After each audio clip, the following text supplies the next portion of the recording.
ఈ పరిస్థితి మీరు గ్రహించుకుని ప్రభు దగ్గర మొరపెట్టారా, లేకపోతే మౌనంగా ఉన్నారా?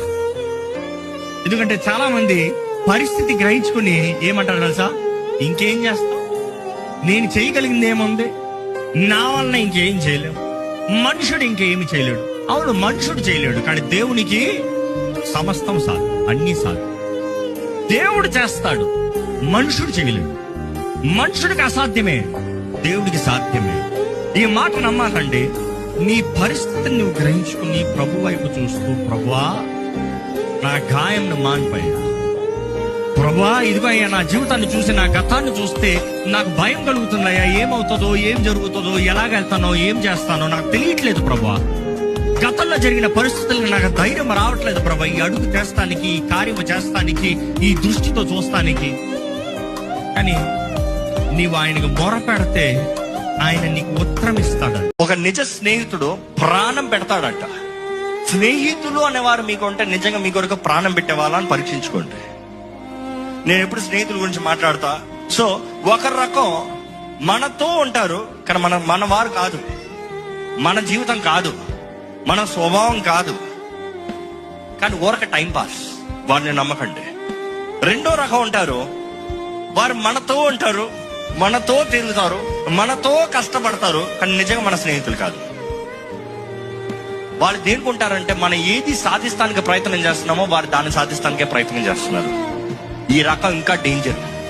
కానీ ఈ చివరి రకం ఏంటంటే ఓర్పు, సహనం. ఒక నిజ స్నేహితుడు ప్రాణం పెడతాడట.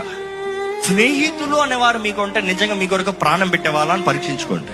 ఎవడైనా ఈ పితృ దోషాలు వస్తూ ఉంటే ఎవడైనా ఒకటి మధ్యలో ఆ లింక్లో చైన్లో ఉన్నవాడు ఒకడు నిలబడి, ఇదిగో మా నాన్న చేసిన పాపంలో, దోషంలో నేను అంగీకరించను, ఆయన చేసిన పాపమే, ఆయన చేసిన తప్పే, నేను దేవునికి విరోధంగా నేను ఉండను, నేను నా బ్రతుకుని మార్చుకుంటా, నా జీవితాన్ని మార్చుకుంటా, నా జీవిత విధానాన్ని మార్చుకుంటా, నేను చేసే కార్యాలు మార్చుకుంటా, నా క్రియలు మార్చుకుంటా, నేను ప్రేమను చూపిస్తా, నేను దయను చూపిస్తా, నేను కరుణను చూపిస్తా, నా జీవితాన్ని మార్చుకుంటానన్న ఒక్క వ్యక్తి నిర్ణయం చేస్తే న్యాయవంతుడైన దేవుడు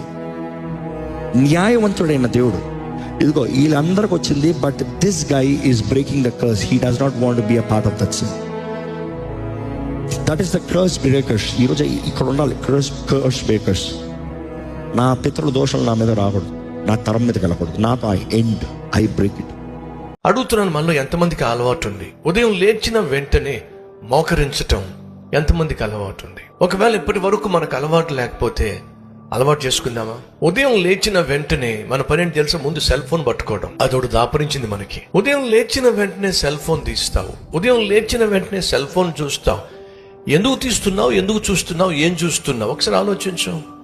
అది నీ కుటుంబాన్ని గడుతుందా? నీ ఉద్యోగంలో విజయాన్ని ఇస్తుందా? నీ ఆత్మీయతను పెంపొందిస్తుందా? దేనికోసం? అఫ్ కోర్స్ 5 గంటలకు లేక 6 గంటలకు యూట్యూబ్ ఛానల్లో ఓ శ్రేష్టమైన సందేశం వస్తుంది, దానికోసం వినొచ్చు. లేదా దేవునితో ప్రతిదినం అనే ఒక వీడియో చూడడానికి, అంటే ఆత్మీయ జీవితాన్ని పెంపొందించుకోవడానికి నువ్వు ఒకవేళ సెల్ ఫోన్ తీసి చూస్తే తప్పు కాదు. కానీ పనికి మాలిన చెత్తాచెదారం కోసం నువ్వు సెల్ ఫోన్ వాడుతున్నట్లయితే, ఉదయం లేచిన వెంటనే దాంతోనే నీ యొక్క జీవితాన్ని కొనసాగిస్తున్నట్లయితే మంచిది కాదు. ఒక మహాసంగ్రామం జరగబోతోంది. తన వధువు కోసం వరుడు దిగివచ్చే సమయం ఆసన్నమైంది. మధ్యాకాశం ఒక మహా వేడుకకు వేదిక కానుంది. సిద్ధపడిన వారందరికీ అక్కడ విందు జరగబోతోంది. సృష్టి ఆరంభం నుండి పుట్టిన ప్రతి మనిషి లెక్క, వారి పనుల జీతం ఆయన చేతుల్లో దిగిరానుంది. అన్యాయంగా ఒలికించబడిన ప్రతి రక్త బిందువు లెక్కలోకి రాబోతోంది. పరిశుద్ధుల జీతం తేజోవాసుల స్వాస్థ్యం అయితే, పాపుల జీతం నిత్య నరకాగ్ని. యూదాగోత్రపు కొదమసింహంగా, దూతగణ సేనా సమేతంగా ఆయన మధ్యాకాశాన రౌద్ర గర్జన చేసే సమయం ఆసన్నమైంది. ప్రతి ఒక్కరూ కడబొర ధ్వని వినే సమయం దగ్గరలోనే ఉంది. ప్రతి నేత్రం ఆయనను చూడబోతోంది. సమయముండగానే సహోదరుడా, పశ్చాత్తాపడి మారు మనసు పొందు. సంఘమా, శుభప్రద నిరీక్షణతో సిద్ధపడు. రక్షించబడ్డావు, పాత జ్ఞాపకాలు ఉన్నాయి. రక్షించబడ్డావు, పాత అలవాట్లు జ్ఞాపకం ఉన్నాయి. రక్షించబడ్డామని గతంలో చేసిన పాపాలన్నీ జ్ఞాపకం ఉన్నాయి. ఎక్కడికి పోతాయి? ఇక్కడే కదా ఉంది, సైకిల్లో. దేవుడు జ్ఞాపకం చేసుకొని అంటున్నాడు, కానీ ఈ సైకిల్కి అప్పుడప్పుడు జ్ఞాపకం వస్తాయి. నేను ఎట్లుండేవాడిని, నేను ఏమింతా చేశాను, నేను ఎవరిని, నా ఆశలు ఏంటి, నా కోరికలు ఏంటి, నా ఎంజాయ్మెంట్ ఏంటి. మనస్సు మారాలి అన్న మాట బైబిల్ మొత్తంలో చూస్తాను. మనస్సు మారాలి. మనస్సు మారకపోతే ప్రయోజనం లేదు. No point being a Christian, no point being accepting Jesus Christ. ప్రయోజనం లేదు. ఈరోజు చాలా మంది మనసు మారని క్రైస్తవులు, అందుకని ఏమవుతుందో తెలుసా, ఈ క్రైస్తవులే ఎక్కువ చేస్తారు. ఏంటి? మనస్సు మారలే, ఆత్మ మారింది, శరీర క్రియలు కొంచెం మలుచుకున్నారు, కానీ మనసు మరలా పాత జ్ఞాపకాలు వెళ్ళినప్పుడు you trying to be the deceiver, trickster, con artist. ఏంటి? లోపలాగా బయట ఒకలాగా. బయట భక్తి, దేవుని ప్రజల ముందు భక్తి, క్రైస్తవుడిని భక్తి, కానీ లోపల చూస్తే వేషధారణ, హిపోక్రసీ, రహస్య జీవితము, పాప జీవితము. జాగ్రత్త, దేవుడి మాటలు మీతో మాట్లాడుతున్నాడేమో.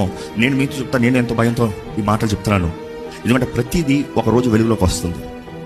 ప్రతిదీ ఏం బిత్తుతున్నావు ఒక రోజు పోస్తున్నావు. ప్రతిదీ there is a day of encounter. జాగ్రత్త.